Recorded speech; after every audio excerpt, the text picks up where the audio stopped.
से इसमें 2 ऑफेंसेस के तहत सज़ा हुई है। पाकिस्तान पीनल कोड 409 के तहत 7 साल की सज़ा हुई है, क्रिमिनल ब्रीच ऑफ ट्रस्ट है, और प्रिवेंशन ऑफ करप्शन आर्टिकल 5 के तहत 10 साल की सज़ा हुई है। वफाकी वज़ीर सेहत मुस्तफ़ा कमाल साहब ने हमें ज्वाइन किया है। मुस्तफ़ा कमाल साहब, thank you so much for your time. ये बुनियादी तौर पर अहम नौइयत का मामला, एक इंतहाई बड़ा दफ्तर और वहाँ पर क़वानीन की खिलाफ वर्जी करते हुए इख्तियारात का नाजायज़ इस्तेमाल, यानी किसी चीज़ की कीमत ही कम लगवा कर उसे अपने पास रखने के लिए मामलात को संभाला गया। आप इसे देखते कैसे हैं? ये कितना बड़ा नुकसान था कौमी ख़जाने के लिए और मतलब मजमूई तौर पर उसूलों के लिए, ज़वाबित के लिए, अखलाकियात के लिए? देखिए, मैं समझता हूँ कि ये जो भी अब तक कई सालों से उसकी एविडेंसेस जो आ रही थी बाहर वीडियोस की शक्ल में और ऑडियोज की शक्ल में, और तमाम जो चीज़, एक तो इटसेल्फ जो है वो अजीब सी बात है कि अगर आप कोई चीज़ खुद भी रख रहे हैं इस्तेमाल करने के लिए, तो उसको जाकर जो है वो किसी और को बेच देना इटसेल्फ कितनी बड़ी एम्बैरेसमेंट थी मुल्क के लिए। मैं नहीं कहता कि जो उससे बुरे काम या गलत काम पहले नहीं हुए होंगे, लेकिन वो यकीनन वो कभी गिरफ्त में इस तरह की कोई चीज़ नहीं आई होगी। मेरा नहीं ख्याल है कि किसी ने इस तरह जाके कभी देखा होगा। तो ये गुजरा बीबी साहिबा का जो कंडक्ट था सारा, जो हमने ऑडियो सुनी और जिस तरह से वो नाराज होती रही हैं कि भाई तस्वीर क्यों खींची, और तो ये लगता है कि सारा कंट्रोल उनका और वो प्लान करके वो इसीलिए नाराज हो रही थी कि भाई उनको आगे उसका क्या काम उतारना है, क्या करना है, और जो कि बाद में साबित हो गया कि फरागोगी के जरिए सारी चीजें जो है वो शिफ्ट हुई हैं, पैसे जो है वो लिए गए हैं। तो मैं समझता हूँ कि पाकिस्तान के लिए बहुत ही एक एम्बैरेसमेंट मोमेंट, एक स्टेट ऑफ दिस स्टेट जो सरबराह है, जो वजीर आजम है, उनके घर से ही सारा काम हो रहा हो। दूसरी बात ये कि एक बहुत बड़ा जो है वो सबक है कि अगर इमरान खान साहब ने या तो अगर इसमें मुलव्वस खुद उनकी मर्जी से हो रही है चीज, तो भी जो है वो उनके ऊपर ब्लेम आता है। अगर उनकी मर्जी से नहीं भी हो रही है और उनके घर से ये चीज हो रही है, तो फिर भी ब्लेम उनके ऊपर आता है। वो एक आम आदमी नहीं थे, पाकिस्तान के वजीर आजम थे। अगर वो इतनी ही उनकी ग्रिप कमजोर है तो फिर वो एलिजिबल नहीं थे वजीर आजम बनने के पाकिस्तान के। तो ये बहुत बड़ी एक एम्बैरेसमेंट थी, और ये तो बहुत ही ओपन एंड शट केस था सारा, और आज ये फैसला हुआ है। अफसोस की बात है, मुझे को बहुत ज्यादा इस पर खुशी नहीं है, but definitely it had to happen. और इसमें जो जर्नलिस्ट जिन्होंने सारा कुछ डिगअप किया था, उनके साथ जो जो कुछ होता रहा है, मैंने उनके इंटरव्यूज उस जमाने में सुने हैं कि उनके साथ इस केस को से पीछे हटने के लिए जो कुछ होता रहा है। तो ये एक बिल्कुल ओपन एंड शट केस था, और इसका ये फैसला आया है। और मैं समझता हूँ कि ये आने वाले तमाम तारीखों में, दिनों में, आइंदा आने वाले हुक्मरानों के लिए भी एक बहुत बड़ा एक सबक है। तो मेरा तो यही इसके ऊपर तजज़िया है।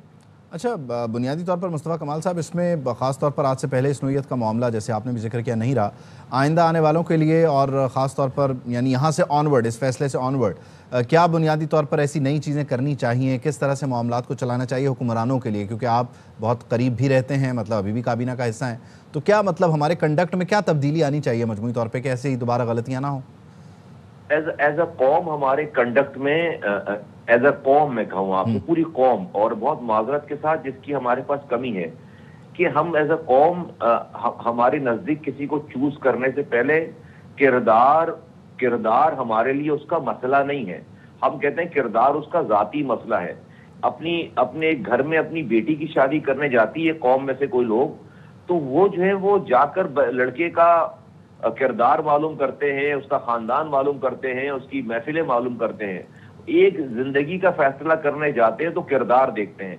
25 करोड़ लोग जो है वो किसी के हवाले करने जाते हैं और कहते हैं किरदार उसका जाती मसला है। हमारा बेसिक फंडामेंटल जो हमारे पास फ्लॉ है ना, जो हमारे पास जो सबसे बड़ा हमारा डायलेमा है, वो ये है कि हम जिस चीज में सबसे ज्यादा किरदार को अहमियत देनी चाहिए, जिस फैसले में, उसी फैसले में हम कहते हैं कि जी ये तो जो है उसका जाती मसला है। बंदा जो है वो बोलता अच्छा है, एमएनए अच्छा है, एमपी अच्छा है, वजीर आजम अच्छा है, दिखता अच्छा है, वो किरदार उसका जाती मसला है। ये किरदार जो जाती मसला लीडरों का, वजीर उज़रा आजम का, इवन के कौंसलर का भी, जब आप किसी पब्लिक के नुमाइंदे बनते हैं तो हमारी कौम को, सब लोगों को, और हमेशा से ये तारीख रही है, अल्लाह ने इंसान को इसी तरह से जो है वो जब से बनाया, जब से एक वसूल तय की कि किरदार इज मस्ट। کردار کے بغیر آپ جو ہے وہ اپنی، چاہے وہ کیسے ہی دکھتا ہو، کیسے ہی بولتا ہو، کتنا ہی اچھا ہو، اگر کردار نہیں ہے، کردار میں لیک کرتا ہے،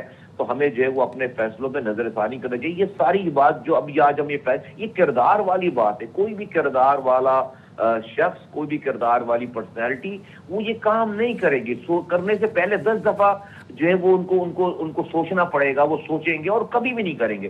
لیکن جس طرح سے اب یہ امیجن کریں کہ وزیر اعظم کے گھر کے اندر ان کی خاتون اول ہی جب یہ کام کر رہے ہوں، انہوں نے پوری گینگ بنا رکھی ہو، اور جو منی لانڈرنگ کر رہے ہوں، جو سامان لے کر باہر گئی ہیں، فرق ہوگی، اب تو سب ثابت ہو گیا، وہ وہاں پہ جا کے انہوں نے بیچا ہے، وہ تو شیخ عمر نے سارا بتا دیا سب چیزیں۔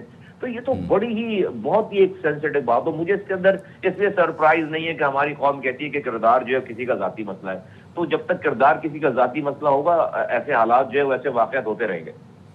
ٹھیک ہے، بہت شکریہ وفاقی وزیر صحت مصطفیٰ کمال صاحب ہمارے ساتھ۔ موشا خانہ 2 کیس، بانی پی ٹی آئی اور بشرا بی بی کو 17 سال قید کی سزا ہوئی ہے۔ Criminal breach of trust Pakistan penal code 409 کے تحت 7 سال کی سزا ہوئی ہے، اور پریونشن آف کرپشن ایکٹ کے آرٹیکل 5 کے تحت 10 سال کی سزا ہوئی ہے۔ توشا خانہ 2 کیس بلغاری سیٹ کا یہ کیس ہے، جس میں آج یہ کیس کنکلوڈ ہوا ہے اور اسپیشل جج سینٹرل کی جانب سے سزا سنا دی گئی۔